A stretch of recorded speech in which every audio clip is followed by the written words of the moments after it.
புதுச்சேரியில் மின்துறை தனியார் மயமாவதை கண்டித்து இந்தியா கூட்டணி சார்பில் ஆளுநர் மாளிகை முற்றுகை போராட்டம் நடைபெற்று வருகிறது.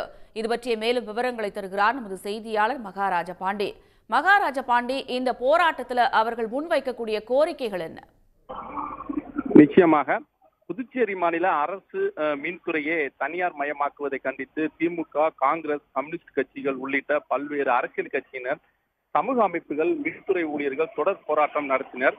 நீதிமன்றத்தில் வழக்கும் தொடரப்பட்டது. மின்துறையை தனியார் மயமாகும் விவகாரம் குறித்து சட்டமன்றத்தில் தொடர்ந்து திமுக கேள்வி எழுப்பிய போது முதல்வரும் மின்துறை அமைச்சரும் மின்துறை தனியார் மயமாக்கப்படாது என்று உறுதியளித்தனர். ஆனால் தற்போது மின்துறை தனியார் மயமாக்கப்பட்டது உறுதி செய்யப்பட்டு அதற்கான பூர்வாங்க பணிகள் அரசு மேற்கொண்டு வருகிறது.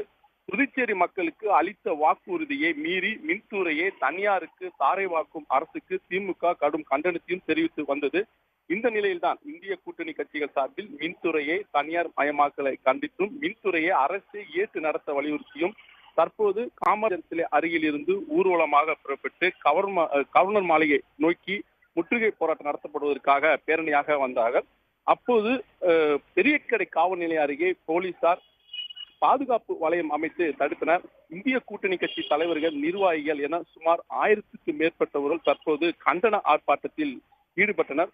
ஒரு கட்டத்தில் பாதுகாப்பு வளையம் அமைத்த போலீசார் தடுத்த போதிலும் பாதுகாப்பு வளையத்தின் மீது ஏறி தற்போது இந்திய கூட்டணி கட்சி நிர்வாகிகள் தற்போது போராட்டத்தில் ஈடுபட்டு வருகிறார். இதனால் போலீசாருக்கும் போராட்டக்காரர்களுக்கிடையே கடும் தள்ளுமுள்ளும் வாக்குவாதமும் ஏற்பட்டு வருகிறது. இந்த போராட்டத்தில் திமுக சார்பில் எதிர்கட்சி தலைவர் சிவா, காங்கிரஸ் கட்சி சார்பில் முன்னாள் முதல்வர் நாராயணசாமி, வைத்திலிங்கம் எம்எல்ஏ மற்றும் கம்யூனிஸ்ட் கட்சியினுடைய தலைவர்கள், விடுதலை சிறுத்தை கட்சியின் தலைவர்கள் உள்ளிட்ட இந்திய கூட்டணி கட்சியினுடைய தலைவர்கள், நிர்வாகிகள் என 1000க்கும் மேற்பட்டவர் கலந்து கொண்டு இம்மின்துறையை தனியார் மயமாக்கக்கூடாது, அரசியல் தொடர்ந்து நடத்த வேண்டும், மின்துறைக்கு பொறுப்பு வைக்கும் அமைச்சர் நமச்சிவாயம் பதவி விலக வேண்டும் உள்ளிட்ட கோரிக்கைகளை வலியுறுத்தியும் கண்டன கோஷங்களை எழுப்பி வருகிறார்கள்.